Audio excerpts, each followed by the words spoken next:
বুখারীর বর্ণনা আয়েশা বলতেন শীতের রাতে কনকনে মাঘ মাসের শীতের রাতে যখন বিশ্বনবীর উপর কোরআনের আয়াত নাযিল হতো বিশ্বনবী ঘেমে ঘেমে একাকার হয়ে যেতেন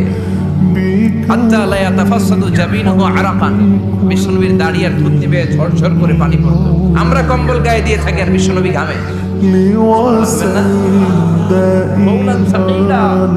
অনেক ওজনওয়ালা কথা আবার বিশ্বনবী যখন ওটের উপরে বসে থাকা অবস্থায় কোরআনের আয়াত নাযিল হতো ওটের বুকটা মুহূর্তের মধ্যে বালুর মধ্যে জমিনের মধ্যে লেগে যেত ঘোড়ায় চড়া অবস্থায় বিশ্বনবীর কাছে যখন কোরআন নাযিল হতো ওনার পাগুলো মরুভূমির মাঝে মাঝে মাঝে বিশ্বনবী সাহাবাদের রানের উপরে পায়ের উপরে মাথা দিয়ে শুয়ে পড়তেন ক্লান্ত যায়েদ বিন হারেসা বিশ্বনবীর পালক পুত্র তার পায়ের উপরে মাথা রেখে বিশ্বনবী একবার কথা বলতে বলতে ঘুমিয়ে পড়লেন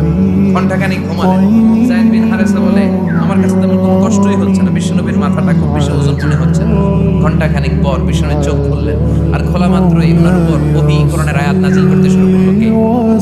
যায়েদ বিন হারেসা বলে যখনই কোরআনের আয়াত নাযিল হতে শুরু করলো আমার মনে হচ্ছে বিশ্বনবীর মাথাটা 50-60 কেজি ওজন বেড়ে গিয়েছে বিশ্বনবীর মাথার ওজনে আমার পায়ের রান ফেটে যাবে আমার পায়ের হাড়টি ফেটে যাবে আমার পাটা ভেঙে খান খান হয়ে যাবে মনে হচ্ছিল তার মানে কোরআনের আয়াত যখন নাযিল হয় বিশ্বনবীর উপর একটা প্রেসার আছে না নাই আপনি এজন্য আল্লাহ বললেন নবী আমি আপনার ভুলে যাই নাই কাফেররা যে আপনি আপনারে গালি দেয় যে আমি আপনারে ভুলে গিয়েছি আপনার উপর আমি অসন্তুষ্ট নেভার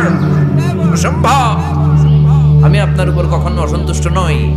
বরং আমি ইচ্ছা করে আপনার উপর থেকে প্রেসার কমিয়ে দেওয়ার জন্য কয়েকদিন ইচ্ছা করে আপনার ছুটিতে রাখছি সুবহানাল্লাহ পড়েন যাতে করে আবার এনার্জি গায়ে নেওয়ার পরে নতুন করে কোরআনের আয়াত রিসিভ করার জন্য আপনি সক্ষম হন আল্লাহু আকবার